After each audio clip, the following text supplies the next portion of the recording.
எவ்வளவோ சிறந்த படங்களை இந்த மண்ணிற்கும் மக்களுக்கும் தந்திருக்காங்க. அதில் அண்ணன் கவுண்டமணி அவர்கள்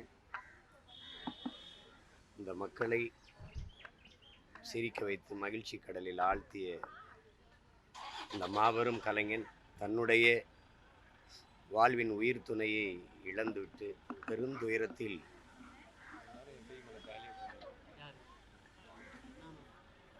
இன்று இருக்கிறார். எல்லோரையும் சிரிக்க வைத்த அந்த மகன் என்று கண்கலங்கி அழுவதை பார்க்கும்போது மனசு அவ்வளவு கஷ்டப்படுது. அவருக்கு இந்த நேரத்தில் நம்ம அண்ணனுக்கு அருகில் நிற்பதை தவிர வேறு ஒன்றும் ஆறுதல் இல்லை. அவருக்கு ஒரு வார்த்தை இல்லை சொல்வதற்கு. அது திரையுலகை தாண்டிய அன்பும் பாசமும் எங்களுடையது.